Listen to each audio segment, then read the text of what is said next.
Hello, ladies and gentlemen, and welcome back to the Ultimate Doctor Who Marathon. This is the show where I take a look at every classic Doctor Who story, plus a bunch of big finished audio dramas, one episode a day, 7 days a week.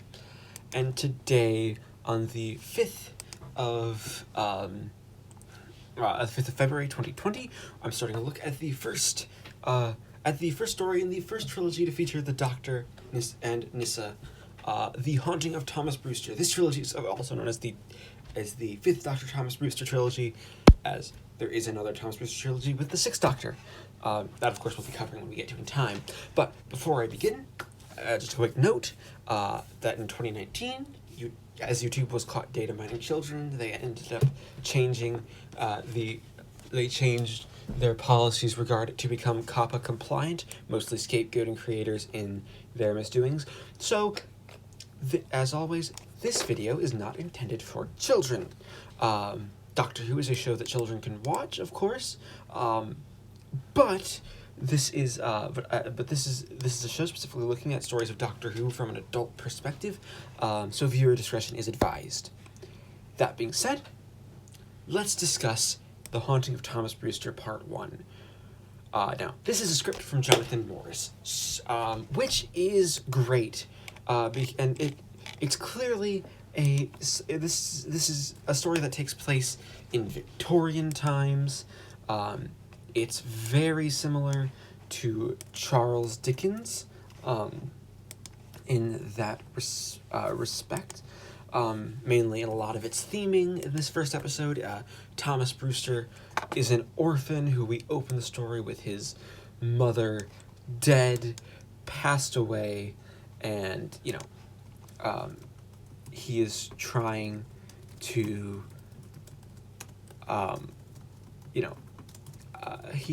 trying to cope with it as a young child.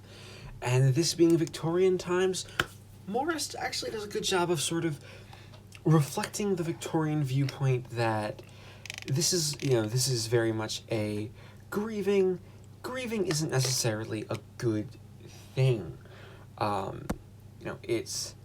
It's one of those things where, you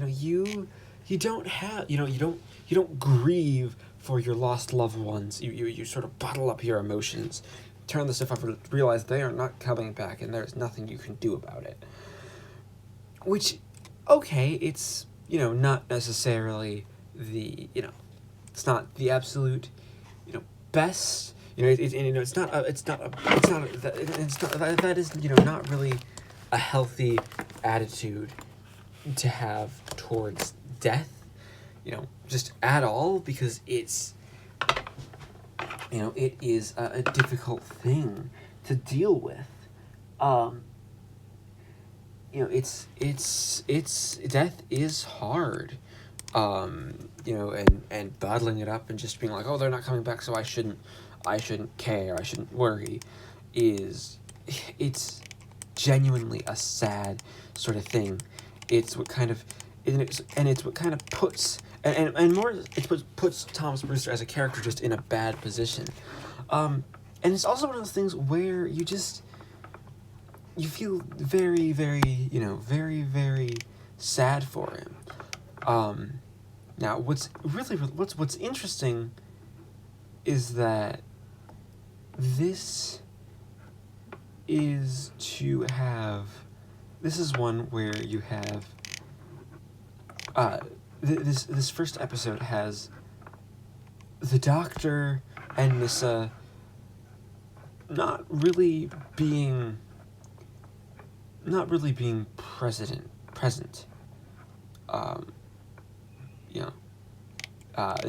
present for a lot of this first episode.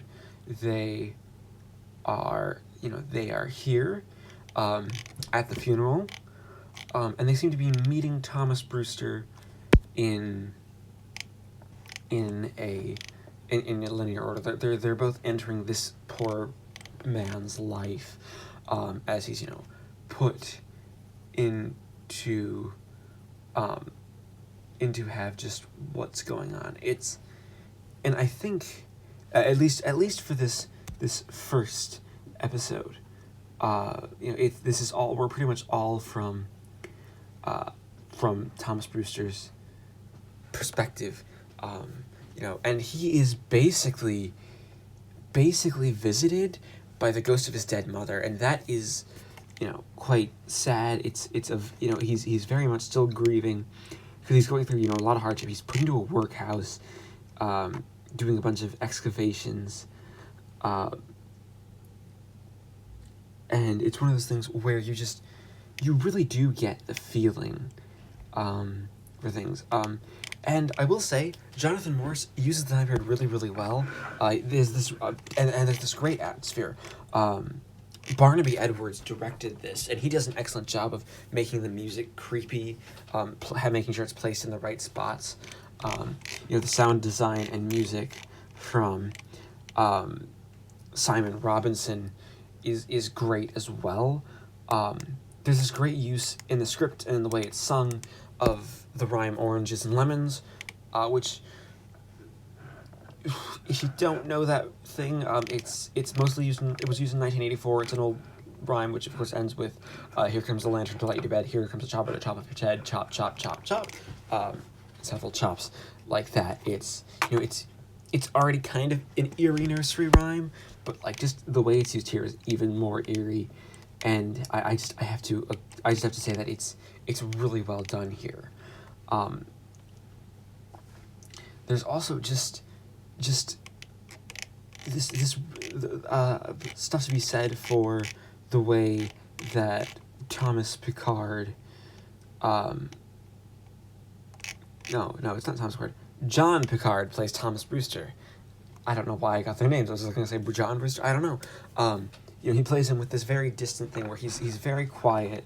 We're from his perspective, but he doesn't actually he's not like this very talkative character. He's still technically grieving, and as soon as he may get his mother back, that is something that's it floors him, and it gives him a reason to go on and a reason to try to keep on living. And I think that is an excellent sort of thing, for the story to do, and for the story to bring everything. It's just a good way of starting out the story and making everything just sort of flow together. It's not a perfect episode. It is a bit slow to get going. And the Doctor and Nyssa scene where they, try to get Brewster away from things early on is just seems a little clunky in places because we're not being necessarily told from the Doctor's perspective. Though I do admire these of doing sort of a Doctor Light episode. This was released in 2008, so you would have already had Series 2 and Series 3 out. And you've seen the success with Series 3's Blink. So, that just works really, really well. So overall, I'm going to give Part 1 of The Haunting of Thomas Brewster a 9 out of 10.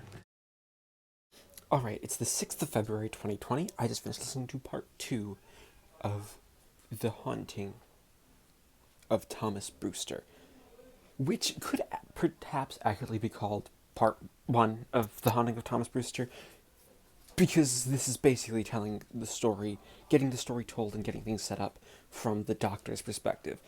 It's very much a Part 1 of a bigger story, but presented as a Part 2 in a very interesting fashion, because partially because I think because of the way Jonathan Morris writes the story. He's not falling into a trap of just writing a Part 1, as Part 2.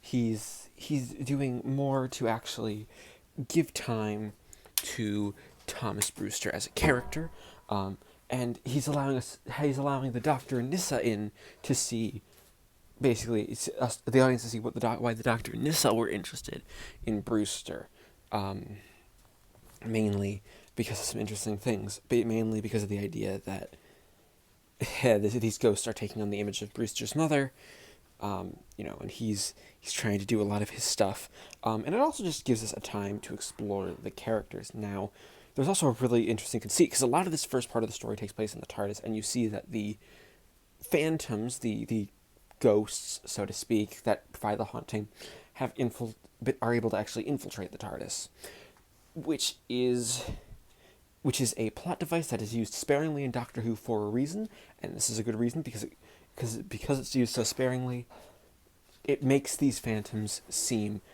more of a threat. They infiltrate the TARDIS and they pluck Nyssa out. They cause the TARDIS malfunction, and Nyssa gets dropped into the 1860s in London, which which is an interesting time period to be setting a story in, and generally just an interesting time to have Nyssa explore as an alien in Victorian London.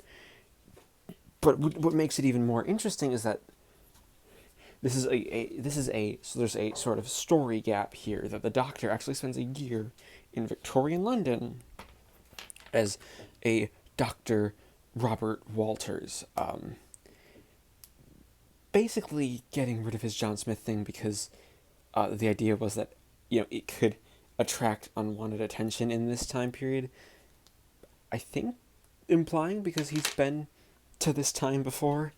And in going back to this time now, there's just that issue, that possible issue now, and he has an assistant, played by Christian Coulson, who was most famous for playing Tom Riddle in Harry Potter and the Chamber of Secrets, who as Robert McIntyre, and he's McIntyre's a fun character who very much takes care of Nyssa through the episode, and is just generally a good person, and and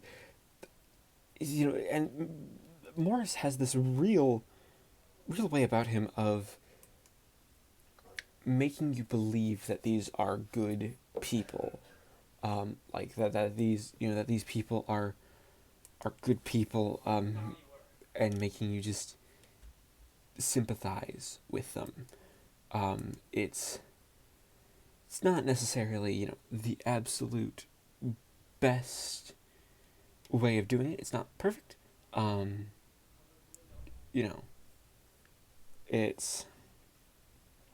It's definitely a it's definitely one of those stories.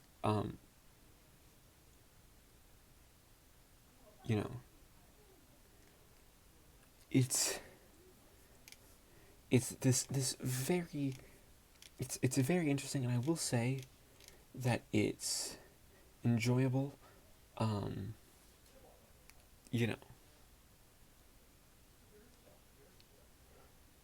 It's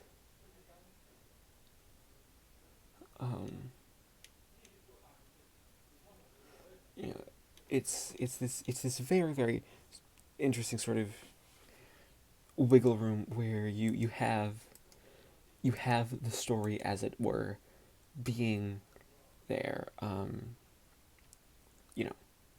It's the interesting sort of idea. There's also just this almost surrealist nature of the story, essentially because of the story being being one where these characters really do sort of this thing where you have things. It's a good story. Like, the music really helps. Like, you have themes of the Oranges and Lemons rhyme just running throughout, often remixed in different ways, in different keys, so you won't actively be recognizing it, but if you understand music theory, you understand sort of what's going on, and that's really, really interesting. It's really something that I don't comment on often with sound design. This is an example of really good sound design in a Doctor Who audio, which is really surprising. But overall, it's not a perfect episode, but it does continue, the greatness of the first one. So I'm going to give The Haunting of Thomas Brewster Part 2 a 9 out of 10. Alright, it's the 7th of February 2020. I just finished listening to Part 3 of The Haunting of Thomas Brewster. Alright. Okay, so there comes a point when you're telling a story that you follow certain rules of storytelling, either intentionally or non-intentionally. Like, you generally follow a 3-act structure, with an inciting incident, rising action, climax, falling incident, falling action, resolution, things like that. As simple as that to as difficult as, you don't really try to, you don't try to write an unjustified ending, to things just like, you don't just write your story, and you don't write stories with uninteresting characters. It's things like that don't do the stories. And Jonathan Morris is usually really, really good at avoiding cliches and like just bits of stories that aren't necessarily, they aren't conducive to good storytelling, and they don't, and they don't, that there's and bits that won't reflect really on the audience, what the audience does, who they are, things like that. In The Haunting of Thomas Brewster, Part 3, he falls into this trap. He falls into a trap that many writers do fall into. It's a thing that happens, and that is that he falls into the trap of wrapping up the story before the end, and then pulling a surprise. The solution that would work gets interfered with. Now, this isn't inherently, a broken rule. Like, there are definitely situations where, if done well enough, it can be done decently and enjoyably and create a good finale, even if, the element isn't necessarily absolutely perfect. Morris doesn't quite do that here because, he gets close to doing that here, but I don't think he quite succeeds.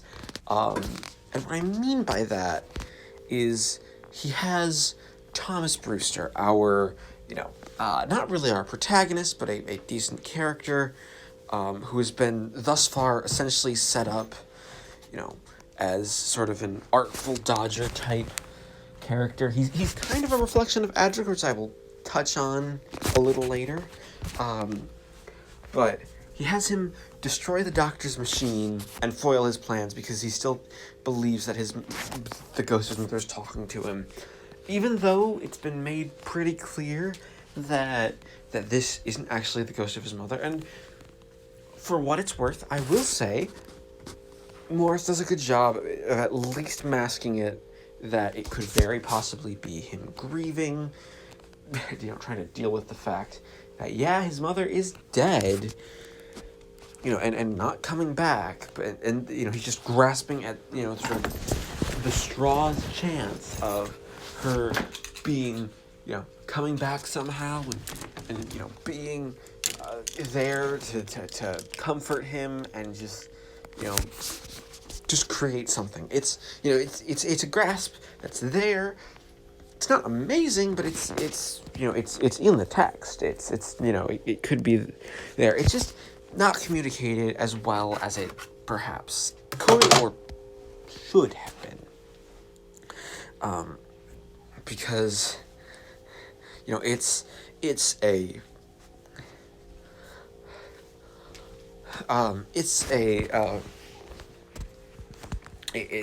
one of those things where you do have the idea that there could be a definite thing here that changes the characters and creates a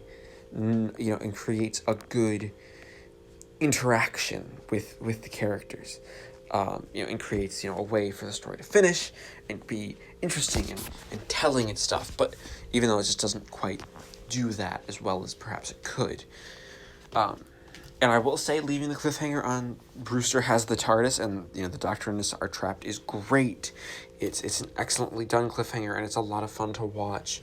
But that little thing is just an issue. But Thomas Brewster as a character is really well explored here. John Picard gives him a great sympathetic portrayal. It's very clear that Morris is writing the character like Adric. It's clearly not supposed to just be, this is a stand-in for Adric. No, Brewster is his own character, he has his own desires, but the archetypes are there, and because the archetypes are there, it's interesting, and you do feel bad for him, which is why it sort of goes a long way to do stuff. Also, Kristen Coulson as Robert McIntyre is also just great as the character, because this is the point where he's basically realizes he's being used by the Doctor, which, if we're gonna be honest, well, Peter Dave, the Fifth Doctor has the best intentions. He is just using the guy until Nyssa can be there, and he does trust Nyssa more because he's known Nyssa for longer, even though it doesn't seem like it. And Nyssa knows more about the situation. It's a great emotional outburst, and it creates for some great drama. There's a lot of great drama here. And if there's any other thing, in part 2, I said how great the music was. Part 3 is where it actually kind of gets annoying, because a lot of the musical transitions just sort of drag for like a while, and it's very distracting and very, very weird, because you're like, oh, they were doing such a good job, and now it's just like, oh, we're doing this theme again. Okay, that's a nuisance. It's one of those weird things where you get the weird mixture of stuff, and you have the story going on because of that. I'll also say it's just generally a great it is generally an enjoyable story. It's a fun ghost story, and does have some nice spooky atmospheric moments. Jonathan Morris is an author who definitely understands horror. He clearly loves writing for the Fifth Doctor. Like the way, just like the Fifth Doctor gets some great lines, so does Nyssa. They're buzzing off each other. And overall, the rest of these elements really do make up for a couple of the lackluster things. So I'm going to give part 3 of The Haunting of Thomas Brewster an 8 out of 10. All right, it's the 8th of February 2020. I just finished listening to part 4 of The Haunting of Thomas Brewster, which is basically a lot of seeing part 1, but from the perspective of the Doctor and Nyssa, which for a story like this actually makes for a great conclusion. It allows you to really figure out what the Doctor and Nyssa are doing, and it also includes an older Thomas Brewster, so you don't quite stop the story.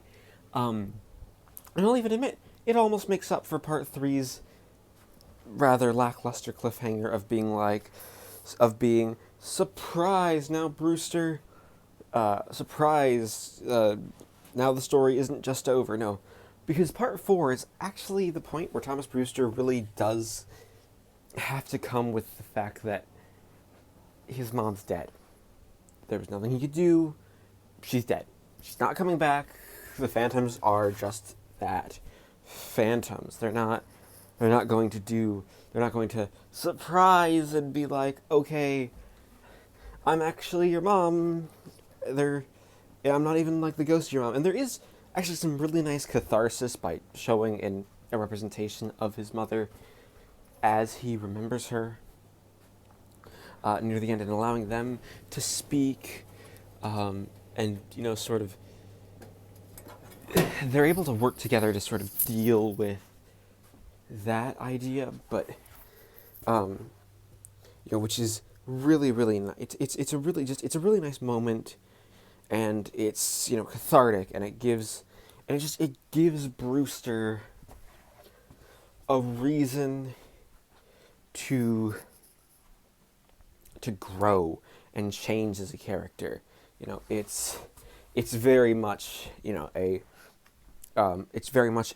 character's sort of a real stand, so the character can have have a sense that he's okay, and that he is in a better place, and perhaps able to really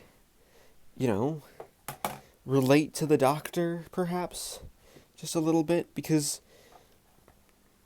that is also part of the story, is that he does want to relate to the Doctor.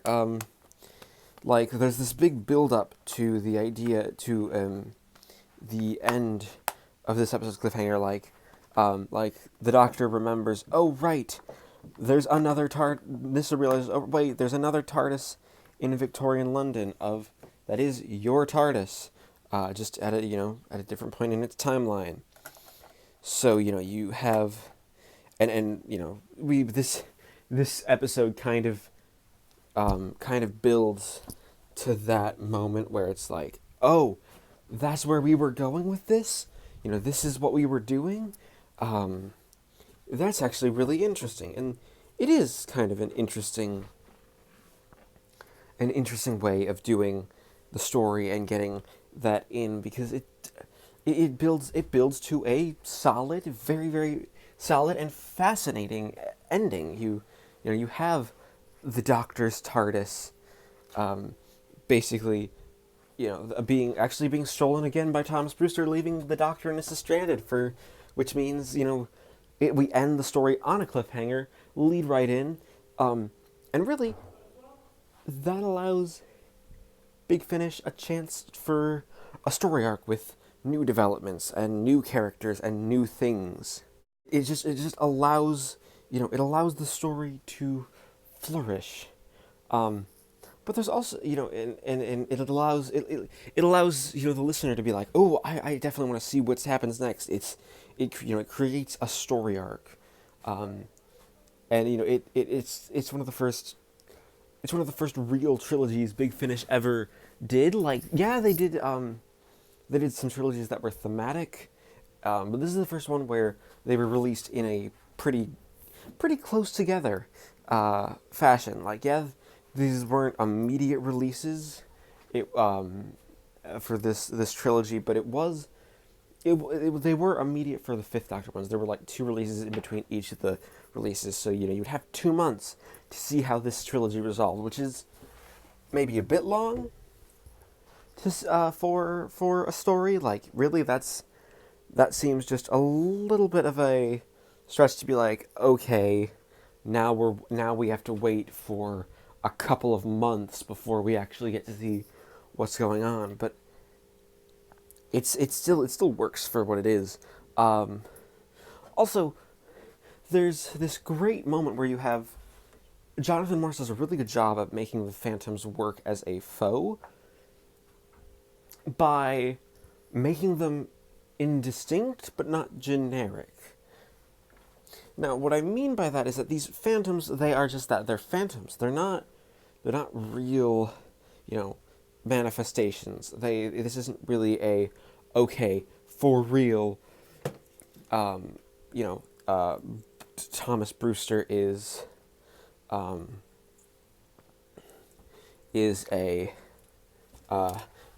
being haunted by these phantoms, and it is genuinely creepy, and it's genuinely a scary thing. No, there's you have the phantoms there, but you have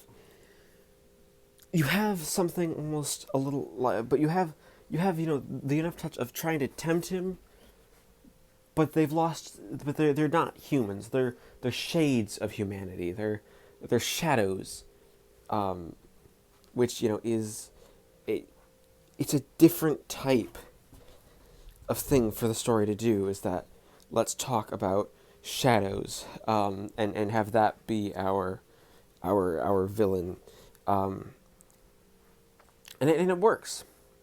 So overall, I really enjoyed the conclusion. It makes up for the slightly dip in quality for Part 3, and it does a good job of setting things up. So overall, I'm going to give The Haunting of Thomas Brewster Part 4 a 10 out of 10. That being said, we add up the scores of each 4 parts and average them out to give The Haunting of Thomas Brewster a final score of 9 out of 10. Now, once again, thank you everybody for watching this installment of the Ultimate Doctor Who Marathon. As always, please leave a like, comment down below your opinions of the story. Do you agree with me? Do you disagree with me? Let's get a conversation going in the comments. Subscribe if you haven't already, and hit the little bell icon. And join me next time, where we continue the Thomas Brewster trilogy, cover a Big Finish story by Paul Mars, who wrote the 3 Nest Cottage box sets that we covered with Tom Baker, and see a returning companion in a very interesting light with The Boy That Time Forgot.